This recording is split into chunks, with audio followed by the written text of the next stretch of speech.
Broadcast. All right. We're live. All right, we are live. Hello. Welcome, welcome, welcome. Okay. People are trickling in. Cool. Hi, guys and gals. Hello, everybody out there. Hello, hello. Very excited to have you join us this afternoon or whatever time it might be for you. Yeah. Booyah. I don't know what time it is for me. That's a fantastic point. It's like Time is just a construct. or midnight. I don't know. Well, I know the sun is out, so that's about all I got. Although you couldn't tell from your setting. No, it's all an It's illusion. very mysterious. Smoke and mirrors. We don't know where you are. Nope, you don't. Secret, undisclosed location. Looks like we've got a pretty solid amount of people coming in. We'll probably have a few more jump in, but right now it seems to be hitting a steady number. So we'll go ahead and get some introductions going around. Yeah. My name's Jacob. I'm the training coordinator at QC. I'm going to be helping to facilitate the webinar, but you won't hear that much from me other than right now. Mostly you'll hear from Jason, obviously, and then we have two people helping him out. Stu and Golden are going to be helping answer a lot of the questions that come through from you guys. If you guys want to go ahead and say hey. Hey. How's it going? They're going to help answer any questions you guys have, and if you guys do have questions, please ask them. Go ahead and use the Q&A section. We're not going to have the chat open. It just gets a little hectic sometimes. So go ahead and throw your questions in the Q&A, and we'll have somebody get to them as best we can. If we can't get to them during the length of the webinar, don't worry. It'll be cataloged, so we'll be able to get to you personally afterwards if you don't get your question answered during the hour that we have. But please keep all questions relevant to the topic. We know a lot of people have questions that kind of go off topic a bit, but that kind of takes the webinar off topic, and then it becomes 2 hours instead of 1 hour. So we want to kind of stay on track. So if you do have any questions, reach out to our tech support team. Other than that, anything else? I think that kind of outlines the house rules here. Did you mention the raising your hand option? Yeah, you can raise your hand. That is an option, but do know that if you do raise your hand, we still want to see your question in the Q&A just so we know the best time to bring it up. Jason's going to be talking about a lot of things during the webinar, so it might be a question he's going to answer later on in the webinar, so we want to make sure that we're not asking it far too early when he's going to cover that topic later. So if you do raise your hand, throw your question in the Q&A. We'll try to remind you if you don't seem to do it, but those are the rules. Very cool. Before we get going, just a few other sort of housekeeping things I want to throw out there is if you got your confirmation email, we did offer a set of audio tracks that you can use to participate on your own. You can follow along with me using those tracks. It's the same tracks that I'm going to be using, and it's accompanied by a scene. So we'll get into how to recall the scene and the tracks and everything like that and get it going. If you are following along with me, I do want to kind of point out that I'm going to be using the tracks from a DAW. I don't have mine loaded on a hard drive, which is more than likely what you've done. And so when I play my tracks back, it's going to look a little different because I've got them on my computer and I'm just kind of hitting my space bar to get them going on my computer. It's just a little smoother to do it that way. The other reason that I'm doing that is because I'm actually going to be streaming or broadcasting my mixer through a service called Audio Movers. And Jacob can drop the link for that in the chat so you guys can all grab onto that stream. So my mixer's audio is you're not going to be able to hear it through the Zoom call here. You'll hear my voice through the Zoom call, but my presentation mixer, when I get audio going from that's going to go out to a separate stream that you'll be able to pick up in a separate browser window.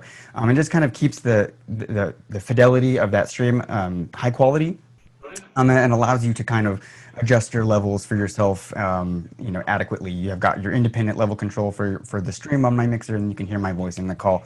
On that note, the past few times that we've used this, we have experienced a few issues with audio members in particular.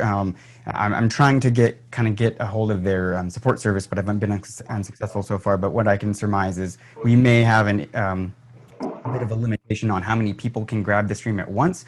So if you try to grab that and it isn't working for you, I do apologize. But what's going to happen is if you can't actually hear my mixer stream during the webinar duration here, when this is all over, you will be getting a thank you email with a link to the recording of this. So we are recording all of this. Before I set the recording up, I'm actually going to be recording what's happening on my mixer as well, and I will place that audio back into the recording. So when you watch that back, you will be able to hear my mixer and all the things that we're listening to throughout the discussion. Cool. I think that gets it going. And again, if you don't have your own mixer, that's perfectly fine. We're very happy to have you here, and we hope that this is, helpful to you. Hope we can impart some valuable knowledge to you through this. I'm excited about this. So we are going to be talking about using channel groups today. Hey, Jason, which song did you send them? I sent them a track called Brown Bottle of Flu.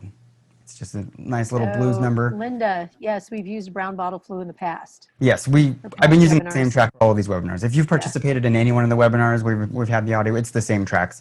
I also included a mixed down version of it. So the full recording session is a 24-track session. I'm going to recall it. I'm going to have the whole thing playing on my TouchMix-30. I'm going to be using a TouchMix-30 today. But a lot of the concepts and a lot of the things that we're going to talk about are you're able to do on the 8 and 16 as well. And so if you have an 8 and a 16 versus a 30, there is a condensed mixed down version that you can recall instead, which only utilizes the first 8 channels. So we'll go ahead and use that instead, and you'll still be able to kind of follow along with the concepts and things like that using that smaller channel count. And yeah, so today we're talking about channel groups. And really, so as you're mixing, once you start to mix more and more channels of audio, things might get a bit overwhelming depending on your channel count. I mean, even on the 8, depending on what you've got going on, and if you're using different types, if you're accessing different types of maybe your main effects faders and things like that, if you want to condense the number of channels that you're mixing with, groups can help you with that. That's exactly what they do. And all 3 models of the TouchMix family offer 2 different types of groups, and the TouchMix-30 Pro offers an additional 3rd group type. And so the 2 main groups that are found on all 3 models are going to be mute groups and DCAs. And then that 3rd option found on the TouchMix-30 are called subgroups. And I'm going to kind of get into each one of them as we move along here. But just in general, groups, as I said, allow you to control the overall mix with a condensed or fewer number of faders.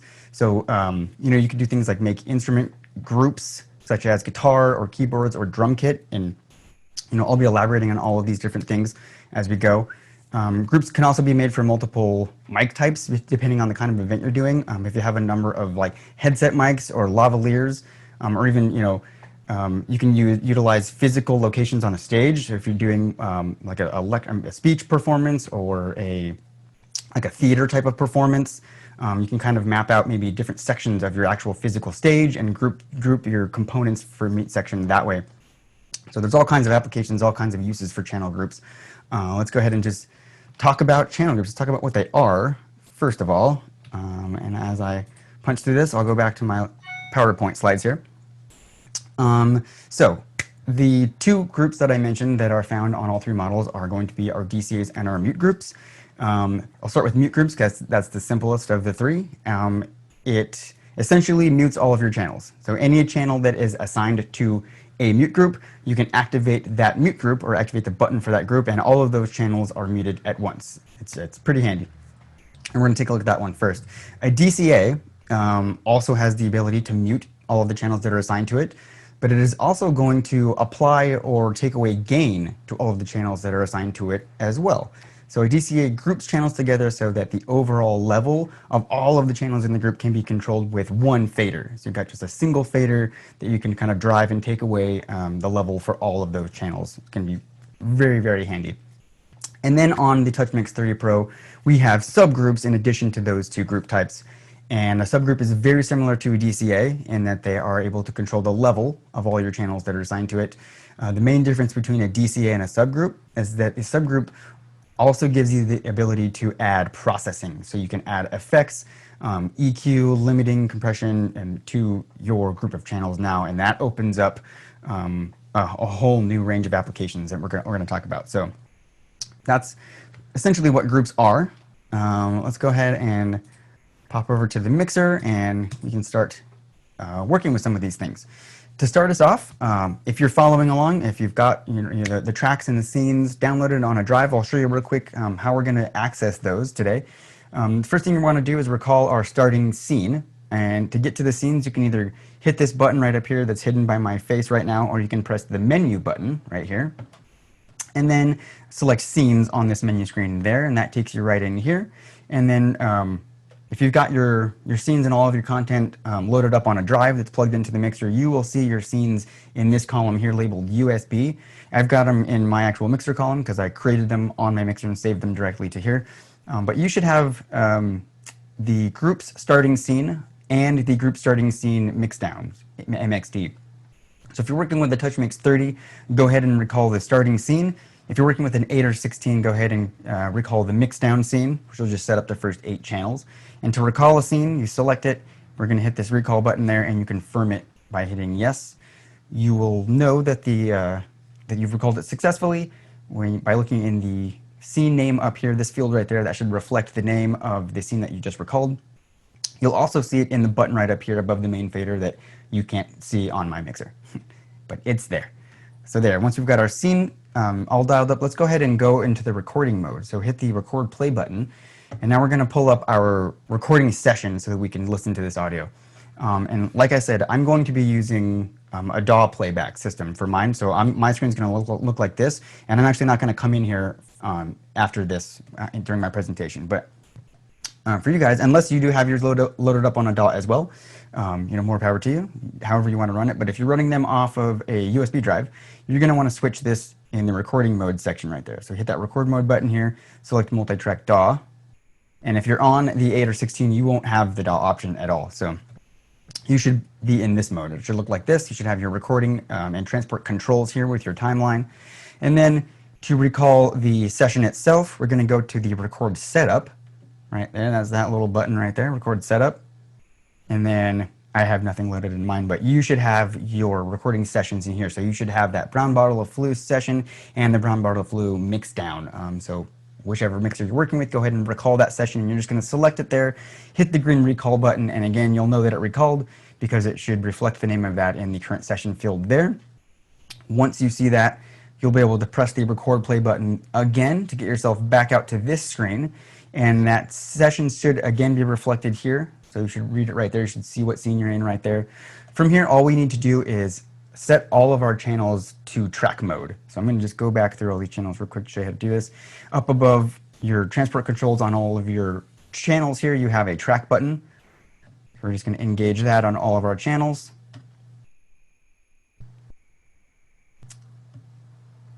And there you are.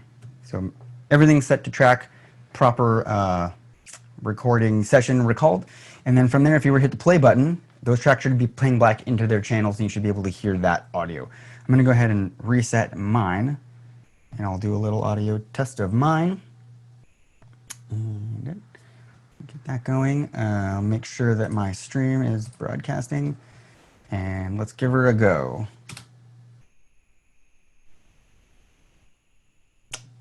What happened? Of course it doesn't work.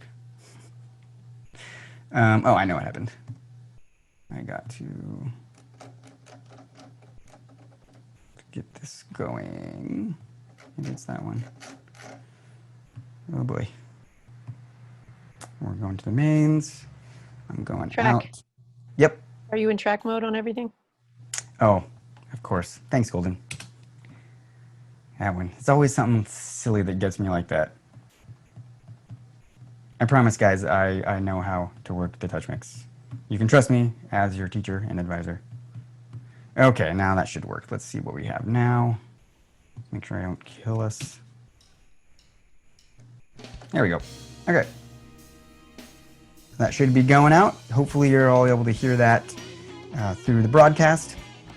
Very good. All right, so we've got our audio. Perfect. Everyone, hopefully you're still with me there. So that's how you're going to be playing back. We're going to hear the audio. We're going to work with our channel groups at this point. So let's start with mute groups. Let's go ahead and just take a look at the mute groups and actually configure a couple of these. So to get to the mute groups, I want to make sure, here we are.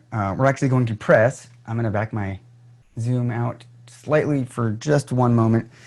There's a button right up here above your wheel and the button cluster here called mute groups. That is how we're going to access the mute groups. So we're going to press that and we're going to get this on the screen. This is our mute group activation screen. So we can see our 8 groups. We do have 8 mute groups. And if I select the mute button for any one of these groups, that will mute that group. So any channels that are assigned to those groups are muted.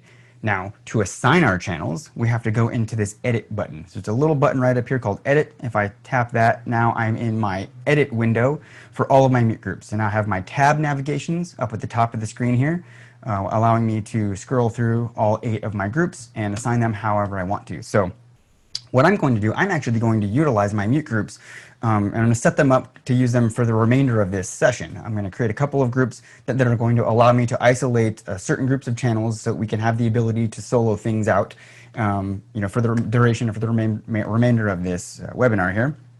There are many other applications for this and I'll touch on those as we go. But the first one I want to set up, I'm going to set up 3. I'm going to set up one for my whole drum set so I can mute everything but the drum set. I want to isolate the drum set. And to do that, I'm simply going to select all of my channels except for all my drum channels. So on the full mix, on a TouchMix-30, the first 7 channels are the drum set. So if I start at 8 and keep going, that should take care of everything else and isolate my drum set. There we go. If you're using the mixdown version, I think we give you kick and snare, so it'd be the first 2 channels, you leave those open. And then one thing that I'd like to stress to get in the habit of every time you're working with groups, or really kind of throughout your workflow, working with channels even, is to start giving everything a name. So we can name each of our mute groups. And this one in particular, I'm going to say drum, not yet, drum solo. Yeah, drum solo. So cool. So I've got a name, I've got everything assigned. That's it, I'm done. Now I can go to mute group 2, and I'm going to continue this. I'll label this one. I'm going to set this one up, but what I want to do in my mix is isolate the horn section.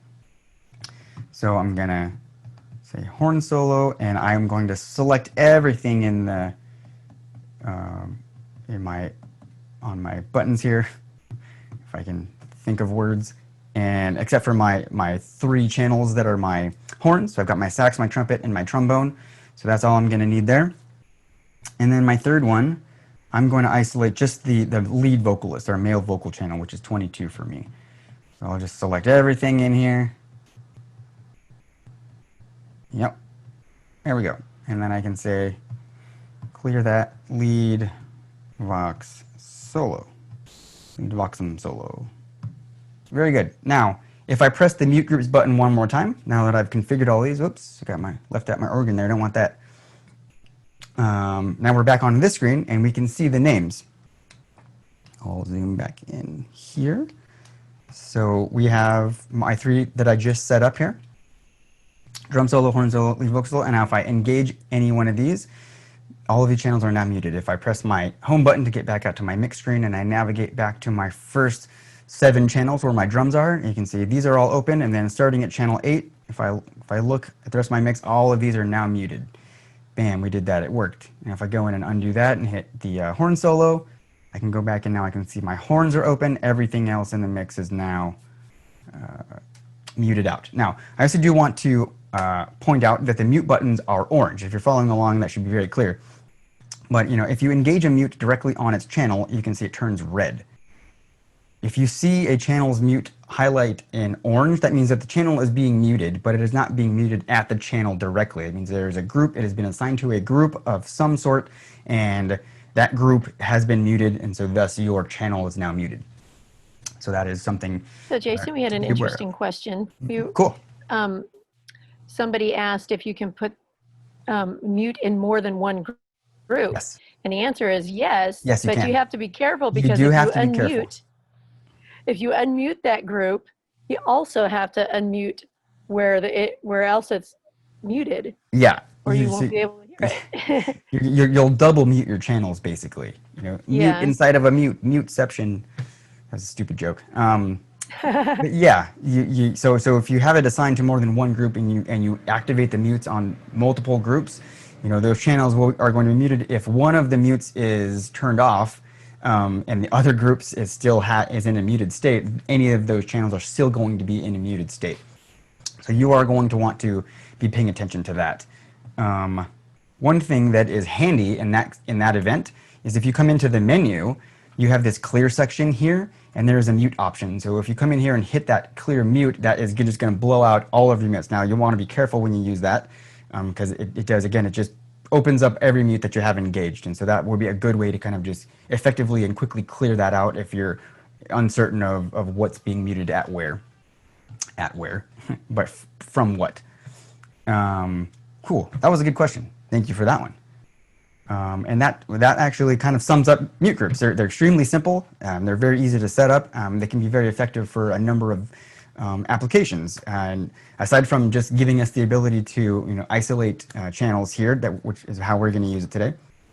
Another really good example would be like a board meeting type setting, where you might have different groups of microphones that you kind of want to activate and deactivate throughout the conversation. Maybe you have like a few panelists and lecturers and then board members, and maybe you have a chairman or something like that, and you can kind of set up your mute groups to activate and then unactivate those various different groups. Or theatrical performances. It's very, very common to use mute groups in theatrical performances. When you have different actors or different groups of actors kind of coming and going onto the stage at different times, and you can just have the ability to kind of shut off and activate different groups of mics that might be coming on and off stage at any given time. So those are your mute groups. Let's go ahead and move us right along. Let's talk about DCAs. So whereas the mute groups had that dedicated button to get you to the mute group activation page, our DCAs are going to be on a fader bank, because now we have a fader for those DCAs. And that's going to be located here. Your very last fader bank in your upper navigation bank when you're on your mix mode is going to be your DCAs. So regardless of if you're on an 8, 16, or 30, the DCA bank will be the very last one up here. So go ahead and select that. In here we have our 8 DCA faders. And to set these up, we are going to press the name of the fader, or press above the fader on its channel there, just like you enter into any other channel on the mixer. And once I do that, this now looks nearly identical to my mute group configuration page, because we're essentially just doing the same thing. We're just making assignments to this channel. And I can do something like this. The same thing, but I'm going to invert it. So I'm gonna stick with some of the same examples I used within my mute group, and I'm gonna give myself a group for my drum set, and I'm just going to select all of my drum channels now. So now instead of selecting everything but the drums, as we did in the mute group, we're going to select exactly the ones that we want to apply. So we're kind of inverting that. So we're assigning all of our channels to the DCA so that we can now control them with that fader.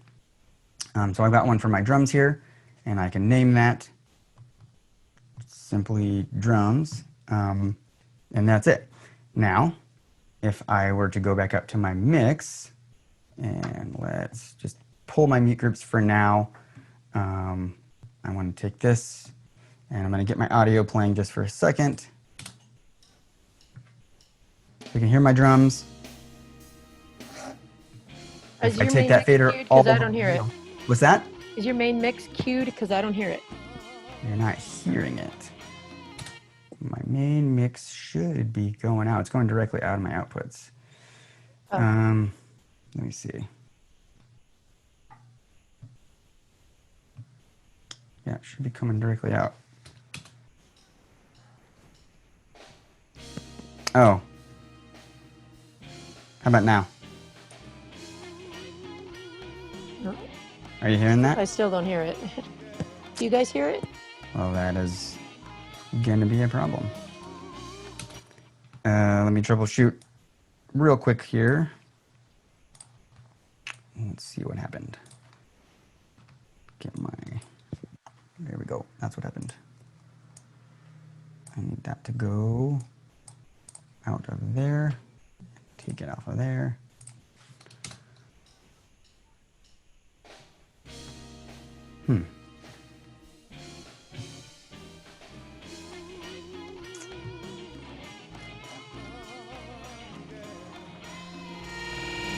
There we go. Now the wrong fader up. Can you hear that?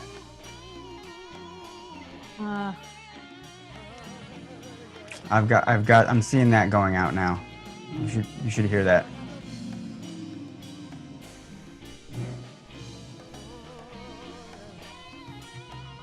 I know, but maybe the problem's on my end. Who knows? Well, Looks like my volume is up. if you can hear it, as They're I saying in the Q&A says no audio either, so somewhere. Let me see here.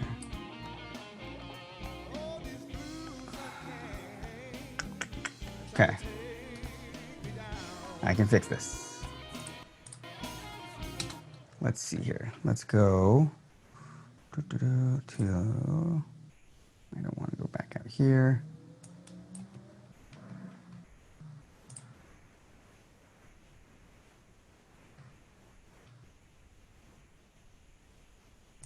Like that. And we'll send this. Ooh, somebody says they hear low SPL level. Okay. I'll send that. Okay. I hear it now. How's that? Yeah, gotcha. Thanks, guys. Fantastic. All right. I am sorry, everybody. I thought By the that way, I it had may that. not work on Safari, just saying. Okay. I thought that I had that configured before we got going here, but something got messed up in my routing. Nonetheless, okay, we're back on track. Slight detour. Apologies once more. But let's go ahead and continue. Now that we are hearing that, hopefully, I'm going to start this again. And I'm going to just take this fader out. There's drums, and if I slide that all the way down, you can see the main presence of the drums go away. Clearly, there are other microphones that are open for this session. This is a live recording, so the drums are getting picked up by the other various mics that are on the stage at the time this was recorded. But the main meat of the drums goes away, and as I pull that up, now my drum set comes back up. Now, what I also want to show you, if I pull this all the way down again, I'm going to stop this. I'm going to go back over to my drum fader mix, and because I want to show you that the faders themselves have not moved. So what the DCA is actually doing is it is applying or subtracting gain to each channel from its respective level, from wherever this channel is set from. So as all of these channels are here, as I increase my DCA fader here, let's say if I take this up, 3 dB, 3 or 4 dB, I can see that up there. Now I'm adding 3 dB to all of these channels from their respective positions. And then if I do the opposite, if I were just to subtract 3 or 4 dB, it's removing 3 or 4 dB or however much I pull out from all of those channels at their respective locations. So that's what I kind of wanted to point out to you. So that it's not like a mechanical thing. You're not actually controlling the faders themselves. It's just kind of adding and subtracting gain to each of those channels from the respective points. And of course, you can come back into your mix even with them assigned, and you can still mix these individually if you feel like you need to give something a little bit of a change, and then your DCA will still be affecting it at whatever level this is set at. Whoops, sorry about that. So that is kind of what I wanted to convey with the DCAs. Another thing that another piece of advice I want to give you is with the DCA fader set to 0, you'll notice that their starting position is the 0 or the unity mark. And that means that it is not affecting the level of those channels that are assigned to it at all. So there is nothing happening when that fader is set to unity. It is only once you start to move this fader up or down that is now affecting those channels. So it is a good idea that if you're actually with audio actually playing through the channels, if you start to make reassignments, if you start to unassign and then reassign new channels to a group, it's a good idea to have the fader for that DCA set to unity. So that way your levels are not affected at all as you're kind of swapping out assignments, things like that. And a really easy way to get any of your faders to the unity is with the 0 button I'll show that to you real quick. So there's a button right above the wheel, right at that noon 12 o'clock position. It's got a nice 0 on it. If you press that button, that automatically slams that fader to the Unity position at any point. So from wherever it is, you can just select it and hit Unity, and you know that you're at the Unity position, and you can go in and start making your assignments. So there you go. So I've got my drum set up. Now drums are a really good example of using DCAs. It's a group of channels. It makes sense to group those channels together. So now you can have a single fader to raise or lower your whole drum set. I could extrapolate this out for an entire mix. Realistically, I could have one for guitar on my. Whoops, I just renamed my drums. Keep that one there. I want to go to DCA 2. And I can have one for guitar, and I can just assign my guitar channels. I do have 2 guitar channels in this particular mix.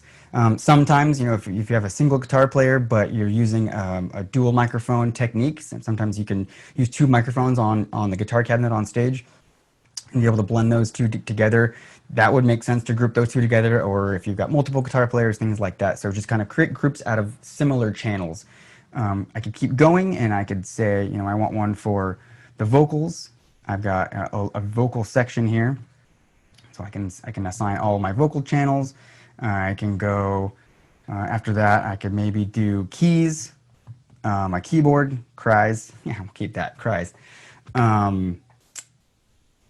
Typically a keyboard itself takes up 2 channels because a modern keyboard, electronic keyboard, has a left and a right out. It's got stereo output, and so that goes into your mixer and takes 2 channels. It's also uncommon for keyboardists to have multiple keyboards in their setup. Maybe they have 2, like a setup where they've got a little stack of 2 keyboards. That's going to utilize 4 channels. So it makes sense to do things like that. So you kind of get the idea of, how to group things together and what the various applications for your groups might be. Additionally, if you wanted to, depending on your mix, you could set one up for bass. Maybe you have, in my particular mix, actually, I do have a bass DI and a mic on the bass cabinet. So maybe you got something like that. Or maybe maybe you just want to be able to mix everything from one bank. So you just add your bank, and you add, even if the channel is a single channel in the mix, you put it on its DCA fader anyway, if you've got enough DCAs, and you can kind of make broad changes to your mix from a single screen. Another nice thing that you can do, another kind of a tip, I guess, would be to use a DCA and assign all of your aux channels to it, or at least all the ones that you might be using, because you can assign outputs to this. So I've got all of my outputs available here. I also have all of my effects sends that I can assign this to as well, which will be semi-important in a minute. But yeah, so if I've got all my auxes on a DCA, and now if I'm at the event and I'm at my mix position, and if I'm a distance away from the stage, and one of those monitors on stage starts to feed back during the performance, you might not have enough time to get up there and figure out which one it even is. All you know is that one of them is feeding back. Maybe there's 3 or 4 or 5 on stage, depending on the setup, and you're hearing feedback from the stage. The band is hearing the feedback. They're giving you dirty looks. The audience is covering their ears. You have a problem. If you have a DCA set up beforehand with all of those auxes on it, you can simply take that and fade that all the way out. Eliminate the problem first and foremost. Take away the feedback, and then you can go in and assess which one of your mixes is feeding back and take care of it that way, and then you can go ahead and return that to its starting position once you've eliminated the feedback problem. So another way to utilize DCAs there and sort of link your output channels. You can also utilize these if you're running subs off an aux. A really common setup is to run subwoofers out of an available aux instead of daisy-chained out of the mains. So you have independent control of your main speakers and your subs. If you're doing that, a common use for a DCA would be to set one up with your main mix and whatever aux mix you are running those subs off of, so that you still have a single fader with which you can control the entire system. So you can maintain your independent control. If you want to ride your mains a little hotter, if you want to drive your sub a little hotter, or back any of those off at any point, you can do that. But at the same time, you can grab this one DCA fader and you can make adjustments to the whole PA level that way. So there you go. So there's some cool tips and tricks with DCAs, along with a basic and a broad overview of how to set them up and how to create them and what the grouping technique might look like. All right. So we have a good question. Great. Jason, the question is, does the mute buttons below the DCA faders have the same function as the mute groups? Excellent question. Yes, they do. So if I go back to my drums here, if I mute the drums and I go over to my drum set, now all of those are muted. So now my drum set's muted, it's canceled out, and I can do that with any of the other ones I've made assignments to. My guitars are in here. There we go. Now my guitar channels are muted. So yes, they absolutely will have the same effect as a mute However, group. it does not mute the aux channels. No, it doesn't. Which is kind of cool if you have an all in-ear band, because they can set their own mixes on their phones without having any house music going through. That's right. Yes. Yeah, good question. Thank you. Cool. Okay. Before we move on, are there any other questions regarding mute groups or DCAs? Now would be a fantastic time to answer any of those. Okay. Then I'm going to take us forward and we're going to talk about subgroups. So the first thing I want to do is navigate to my subgroups. Now, if you have a TouchMix-30 and you're following along here, you will have this option. If not, just sit back and take a look at how we work these here. So the subgroups bank is going to be right next to the DCA groups bank, right up here.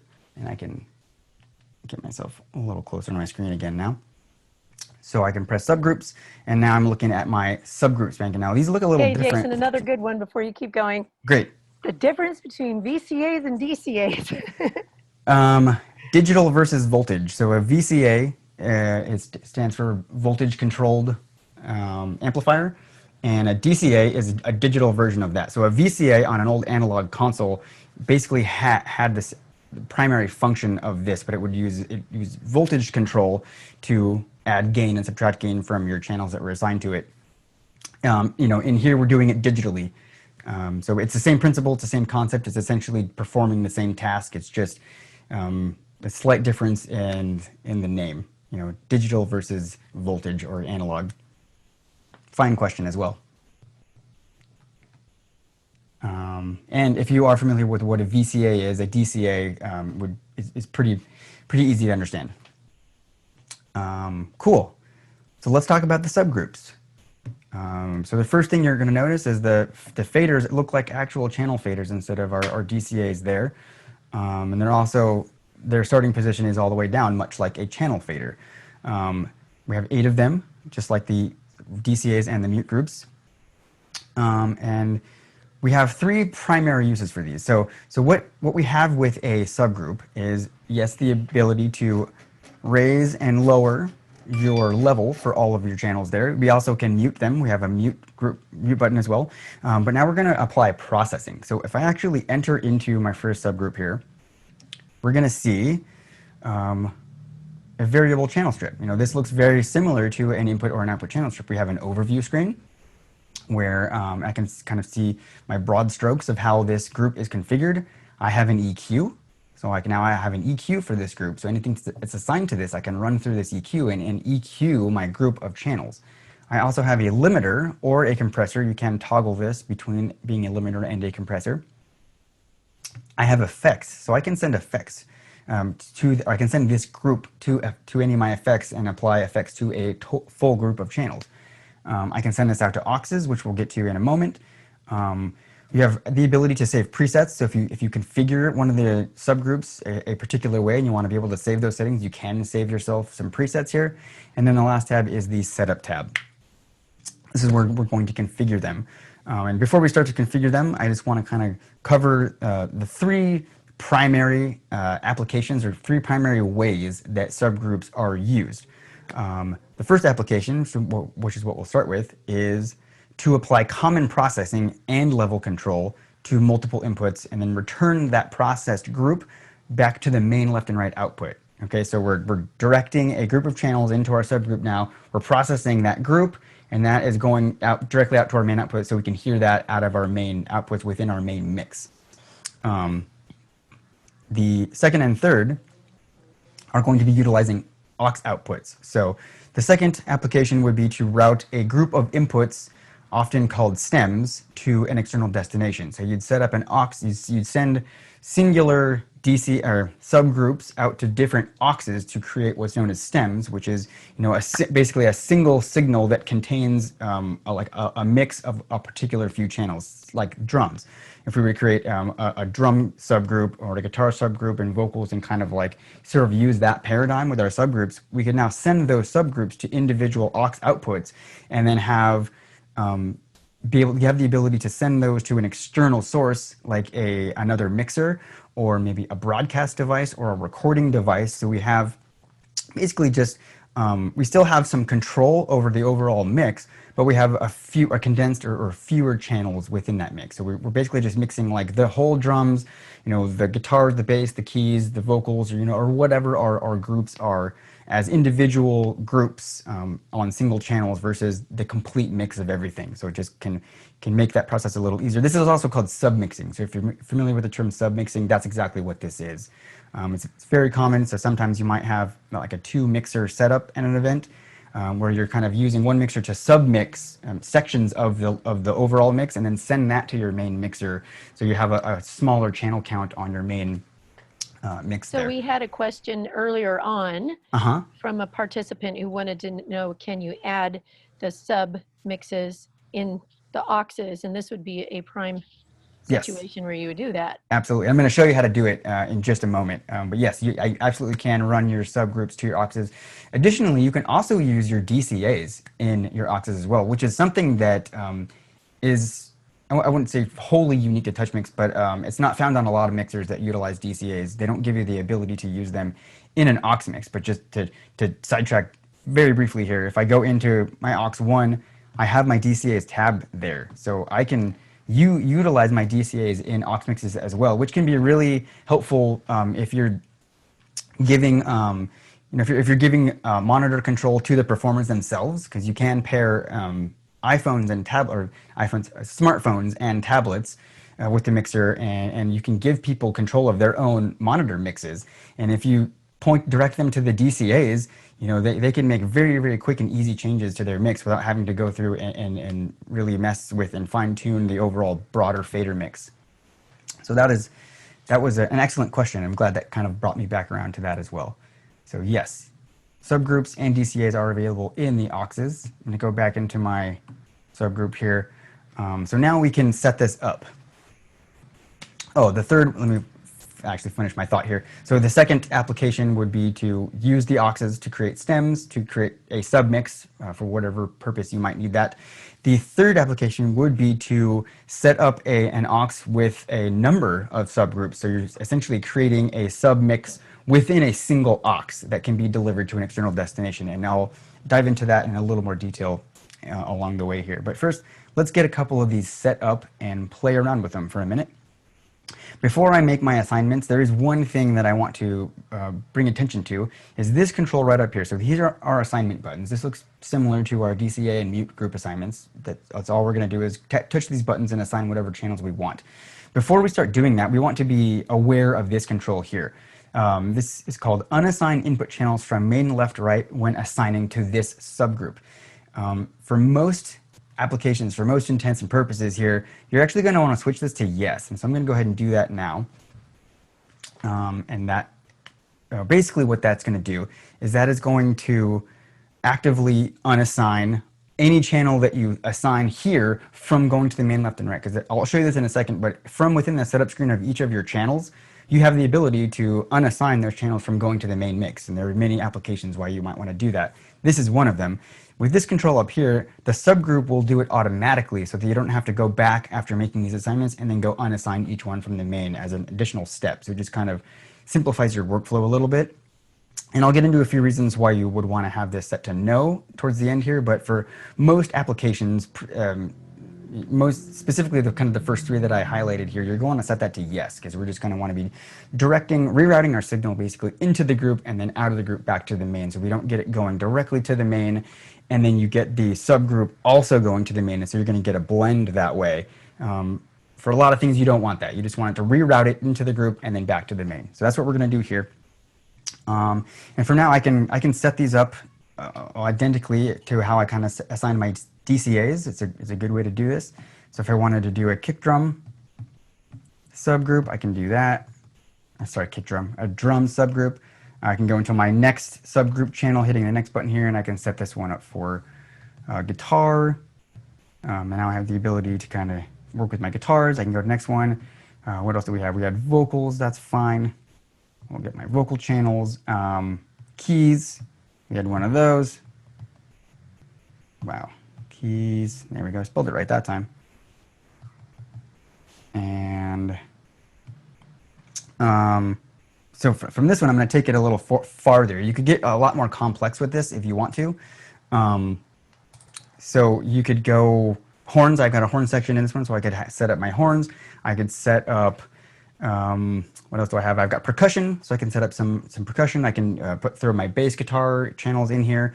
You can also do things, depending on how complicated or how complex your mix is, it might make sense to put like speaking mics on a subgroup, or drama mics, depending on what you're doing. If you have background music, or if you're playing tracks back out of any channels, it might make sense to put those on a group, and it could be another application for your DCA as well. If your event has any kind of video playback and you have some audio channels for that, you might want to group that together. So just kind of assess your mix and kind of decide how to group your channels appropriately to what you're doing. But there are many ways that you can group channels, and a lot of different ways that you could take advantage of these. I'm going to go ahead now and I'm going to set one up for my horns, and I'm going to actually use this as my example for our technique 1 here, which is to process a group of channels and then return it to our main mix. We want to listen to that in the main mix. So I'm going to process my horn channels here. So I've got them selected here, I've got it named. If I press the home button, now I can see on my Dca Faders page, I've got my my subgroup faders page here, I've got my 5 subgroups there. My horns channel is right here. And now let's go to the horns themselves. And I just want to show you in the setup tab, we are now unassigned from the main. See that? So that button is automatically turned off, and that is how you would do this from the channel itself. You could come into the setup tab and unassign it from the mains. Our DCA has done that for us because we checked that little toggle there. Below that, you can also see I also have all of my assignment buttons for my groups. So within the channel setup screen itself, you can assign that channel to any of your groups from here if you want to. So that's another way of getting channels assigned to groups, is with those buttons there. So I wanted to show you that. Okay, so now if I play back my channels with my subgroup channel assigned and this all down, actually with all of these all down, if I play back my audio, this is going to sound very funny. Where'd the mix go? Where'd everything go? Well, because we've unassigned them from the main output and they're only going to the subgroup now, and the subgroup is sending them to the main output, we're not hearing any of these sections anymore because all of these faders are down. If I were to start to return these, now we can hear these sections come back. Okay. There we go. Cool. So now I've got my mix back, and now you can see I clearly got my level control there, and I can apply some processing. Stop that briefly. So let's go ahead and process these horns a little bit. I can go into the horns subgroup here, and I can apply some EQ if I wanted to do that. But what I'm going to do actually, typical of horns, it's nice to give them a little bit of reverb. So I can go ahead and, just as an example, punch in some reverb here. My horn channels actually, in this particular mix, I believe I've already put some reverb on them individually. Yep, I got some delay and whatnot. So I'll use this example loosely, and I'm going to actually do something else to the horns. But just to give you an example, I'm going to isolate my horns now, so we can really kind of focus on the horns just for a second. If I play this back, get back to my subgroup. There we go. So within the subgroup, I'm on my effects page here. If I turn up my reverb, now it's just giving a whole bunch of reverb to that whole horn section. Clearly I'm over exaggerating the reverb effect here, but just to show you that it's working, you can kind of back that off a little bit so it sounds reasonable, it sounds natural, and just add some flavor to the section there. Additionally, something that works particularly well on a horn section when utilizing a subgroup is actually applying a limiter. So on each channel, I've already got a little bit of a compression happening. If we were to go back and just look at that really quickly, I can go into my sax channel. So I do have some compression happening on all 3 of my horn channels. I've got them compressed slightly differently based on what each channel or each instrument requires. But then if I just run it through my group here and I add a limiter to the group, after their initial compressors, I can kind of bring it to life a little bit. I can just add a little bit of pop to it. I mean, it will also sort of kind of protect the overall output from major peaks, which is what a limiter does. So if I engage my limiter there, and I take that, actually 24 is fine. I'm going to set my attack a little longer, about 176 will be fine. And my release, that's fine. Take my ratio down to about 10 to 1. Yeah, 10 to 1. 10.1 to 1. So now, if I play this, there we go. So the effect is going to be very subtle, but it's just going to add a little, kind of let a little flavor, a little pop to the overall section, and again, as well as sort of add a little bit of protection in our mix here. So that is one thing that I kind of wanted to touch on and highlight. And actually, let me get my full mix back in here just for a second.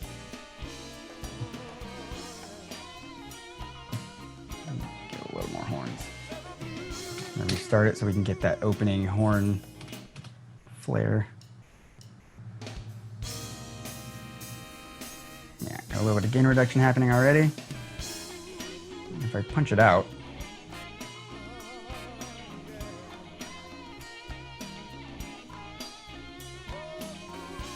see?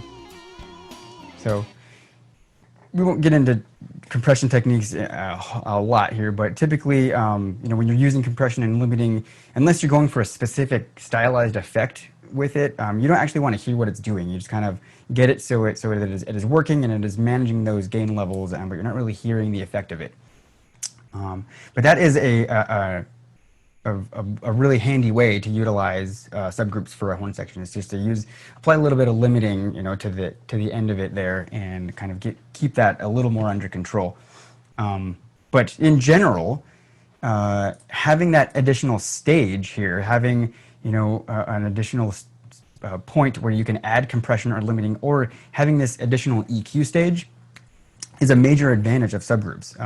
It gives you kind of an additional stage in the mix that you can use to mitigate feedback and sort of solve overall mix problems without having to affect your main output EQ.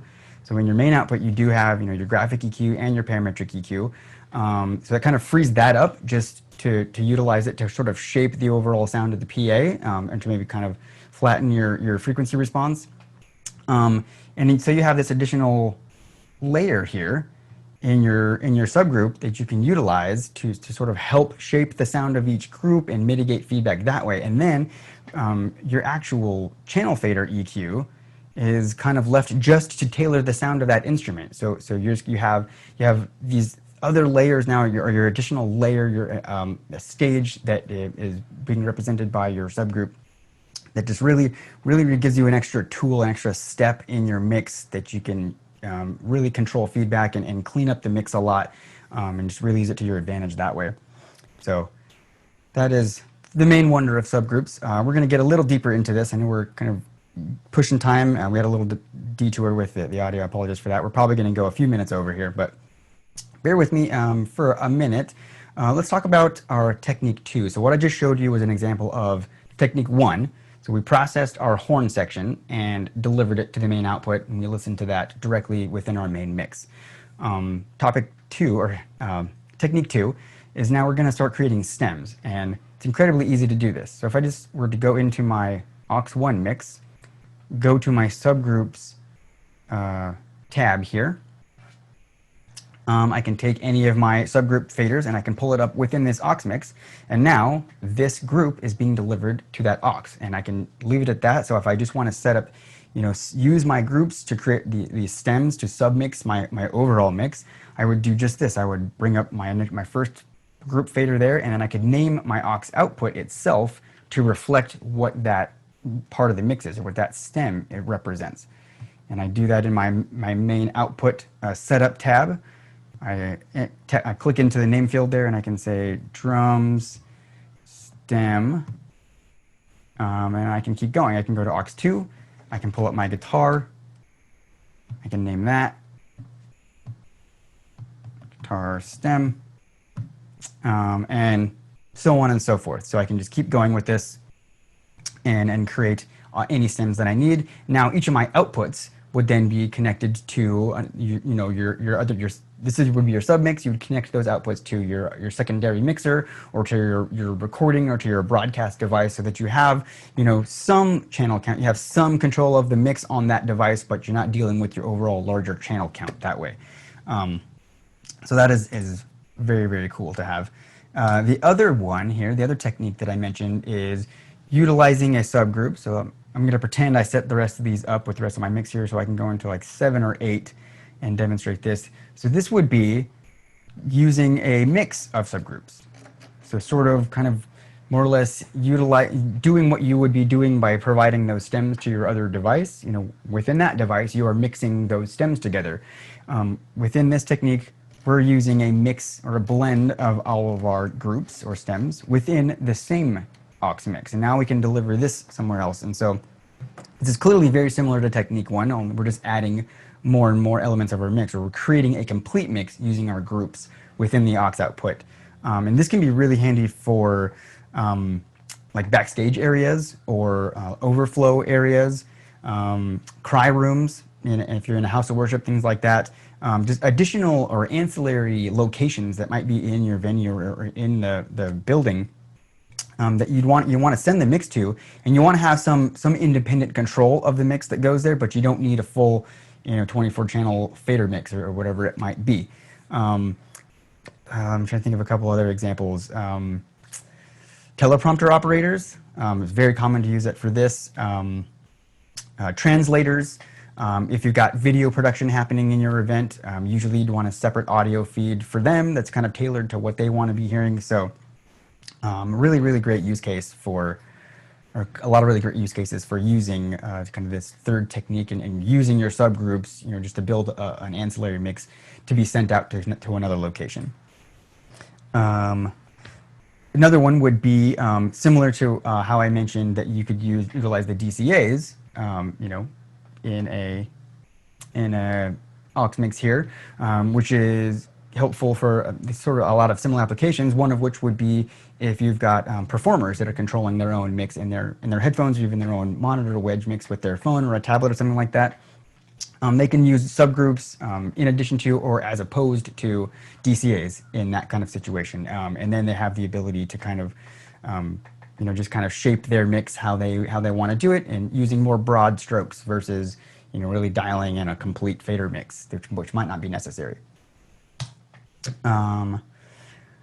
So with that, that is sort of the high-level overview of our 3 group types, and a few applications and techniques of how you'd want to use them. Another thing that you can do that I want to cover quickly here with our subgroups in particular is you also have the ability, much like your individual channels, you can unassign a group itself from your main output.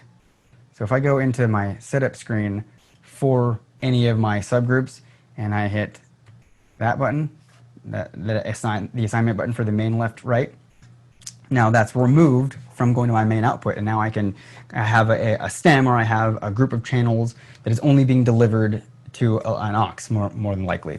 So that presents a whole nother realm of possibilities and applications and things like that. Jason, I had 2 of the same question pop up at once, so I think you should answer it.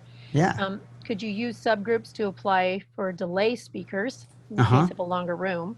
So, and the second person asked a very similar question. Okay.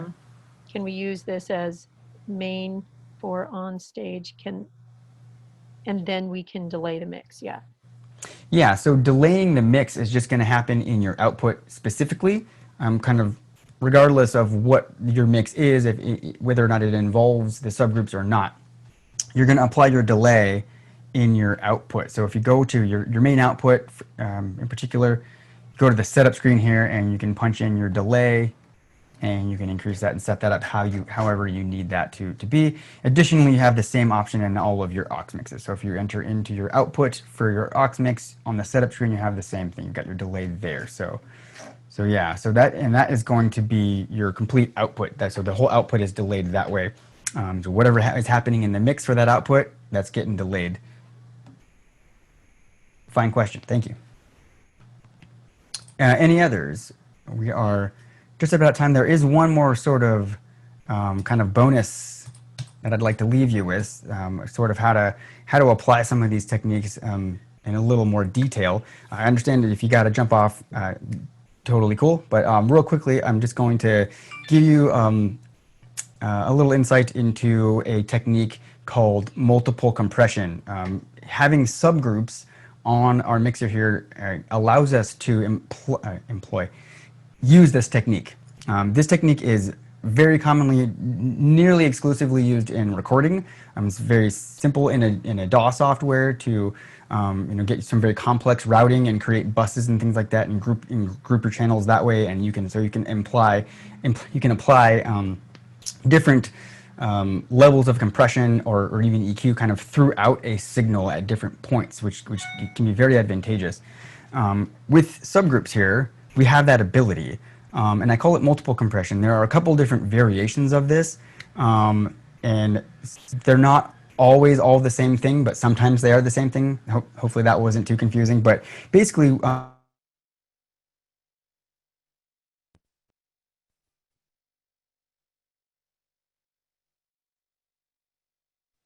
Jason, if you can still hear me, your audio disappeared.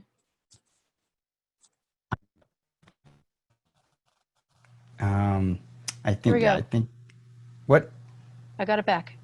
Okay, I'm going to do this extremely quickly. So we have something called parallel compression. We have something called series compression. We've already looked at an example of series compression, actually. And basically what this technique is it's using multiple compressors. And so with the in-series version, you're taking a signal, you're compressing it at one point, and then you're adding a little more processing, and then at another point, you're adding another compressor or a secondary compressor. We did that with our horns. So when I took my horn section, I showed you that on the horns themselves, I had a compressor on each of the horns. Then I sent the horn section into a group, unassigned it from the mains. So it's going directly in a single linear path into the group and then back out to my mains. And then I applied a limiter to the group, right? So I have multiple compressors for my horns that are being processed. Each one of them.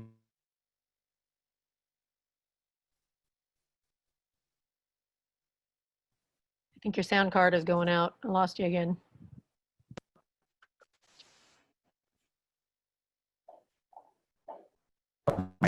I apologize greatly, everybody.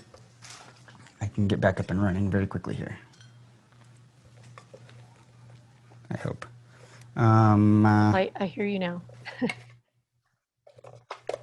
Give me just a few seconds here. I'm gonna swap out my card real quick. Okay, so while he's major doing apologies, everybody. I don't know how to pronounce your name. Dayton.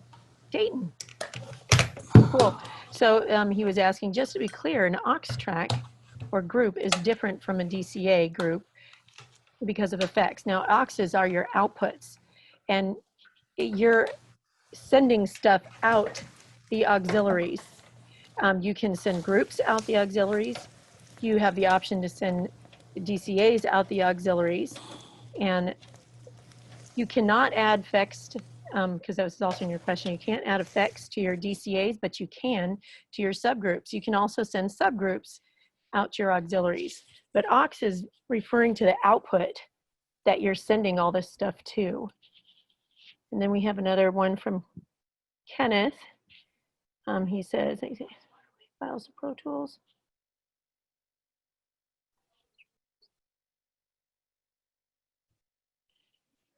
That's a Pro Tools question. I don't have an answer for that. And he said he exported the files into Pro Tools, and the signal was weak. Now, if this is a DAW question, but I'll go ahead and answer it while Jason's swapping out his card. And your DAW, if you receive tracks where the signal is weak, you can actually use the compressor in the DAW with no compression to bring that level up to where you need it to be. If you're recording live into Pro Tools and you're not receiving enough signal, that means you didn't have the trim knob up enough on your mixer. You want to make sure that the trim knob at the top of your mixer has sufficient level, and there's sufficient level coming in off the preamp. The preamp, the recordings for your DAW come straight off the preamp. So you're not going to be getting any effects or any dynamics from the board into your DAW recording. Hopefully that answered your question. And do we have anything else while Jason's swapping out that card? Looks like we got another question. Let's see here. Better to use gain staging. When you're gain staging, you'll want to start with your trim. You want to make sure that your trim knob, the signal at your trim is your first part of the gain staging at the board. I would start there and then deal with, use compression to raise the gain later.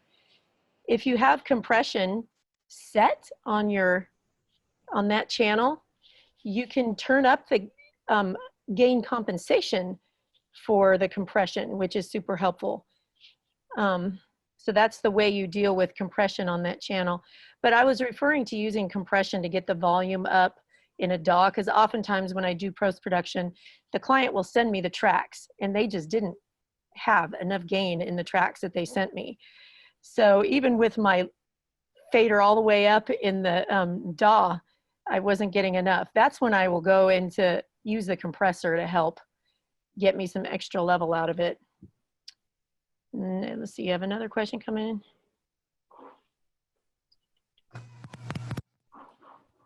Preamp was just below. Me now? Oh, Jason, I heard you, but you were scratchy. Scratchy, huh? Maybe because I'm moving around a little bit more than I should be. How about now? Is it? It's scratchy, like are you clipping or? Maybe. That help at all? Oh yeah, that's loud. That's hot. Yeah. That's better. Hey. Okay. Woo.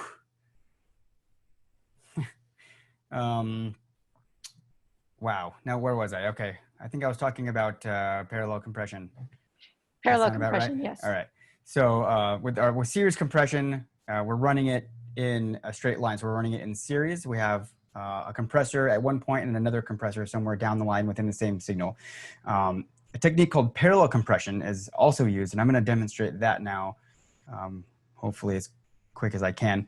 But in parallel compression, we are, instead of having two compressors within the same signal, we're actually going to keep the original signal at one compressor going directly to the main output. And then we're going to use a subgroup, or within a DAW it would be a bus. And we're going to redirect the signal there as well. We're not going to keep it linear. So it's going to be going to two different places, and then we're going to blend that. We're going to blend the group back into the dry signal. So that's going to look a little bit like this. I'm going to do this with my lead vocal channel here. Let's make sure that I've got this. Okay, so.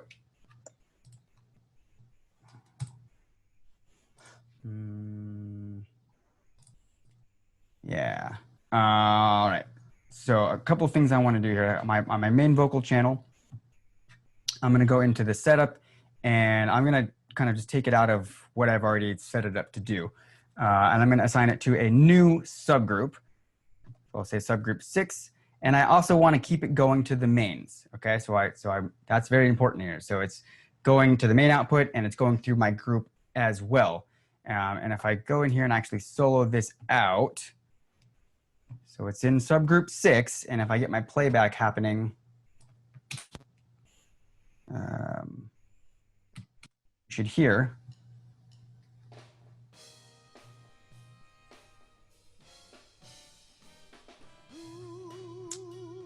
There we go.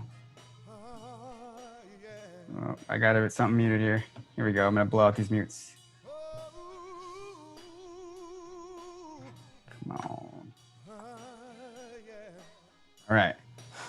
So normally, when we first did this, I had all my faders, my subgroup faders down, and because they were going directly through there and not going to the mains, our actual subgroup here dictated the level of that group of faders. If with this pulled all the way down, we can no longer hear it. In this case, we're still hearing the channel regardless of where this fader is, okay? So what I'm gonna do is I'm gonna come into this and I'm gonna apply a little bit of compression here. I'm gonna leave this on compressor and I'm gonna punch this in, and actually I'm gonna keep it out for now. And I wanna get this at about 26. Take this down a little bit. Yeah, 137. I'm gonna take that. A lighter ratio. I got 3, like 3:1 there we go. If I turn that on, if I fade this up, you can kind of hear it. It's just going to thicken that up a little bit. That's primarily what you'd use this technique for. So by blending the compressed version back in with the original signal, which already has a little bit of compression on it, we're kind of utilizing two compressors in this parallel application, and it gives us like a thickening effect. It kind of just gives it a little more weight in the mix and makes it shine a little bit. And I can extrapolate that. Since I do have all this processing on my group, I can add a little bit of processing. I can kind of add a low cut there, and I'll push up. Let's see here. I'll take this at about 6K. I'll just give it a little bit of a bump at 6K.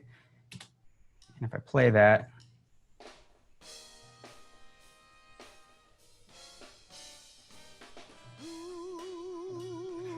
if I engage the rest of the mix, bam. If I take that down, and I return it. All right, so again, it's subtle, but a lot of these techniques are intended to be subtle. It just sort of gives almost like an illusion. It gives it the illusion of it being just a little bit heavier, a little bit thicker in the mix, and just got some extra pop and sparkle to it. And that's a common technique that can be used using groups like this, this parallel and as series compression types there. So there you go, just a little fun mixing tip that I wanted to share with you at the end here. And that will conclude my lesson. A little bit over time, apologies for the technical difficulties, but hopefully it was helpful to you guys. Hopefully you stuck around. I appreciate you if you did.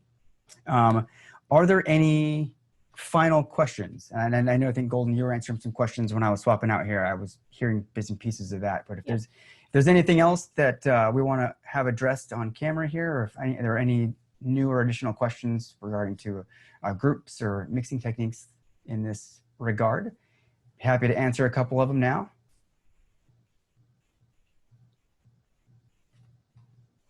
All right. Looks clear. While you were swapping out, they were kind of asking them. Okay, here we have one. Oh, is there a good resource to learn mixing? My favorite is Bob. I can't even pronounce his name. Bob Awinski. Let me see if I can find him on we can YouTube, and I'll get it in the chat. Yeah, we'll shoot you a response to that one. There are probably many. There's a lot of guys out there that on YouTube that have channels where they talk about mixing techniques and stuff like that. There's a whole lot of information out there specifically for recording, Less so that I've come across for live audio mixing, but there are some good ones out there. But I would start with YouTube or just Google live audio mixing techniques, or mixing help, mixing training. Yeah, Bob Owsinski, just as it sounds, Owsinski, Owsinski. Cool. There's a lot of great teachers out there, but this guy's written bunches of textbooks for colleges, recording engineering classes. So he's a trusted resource, but there's a lot of great ones out there. Just want to do your research. Absolutely. Well, now that I'm all sweaty and flustered. Yes, the art and science of recording. Yeah, great, Blair. Very good.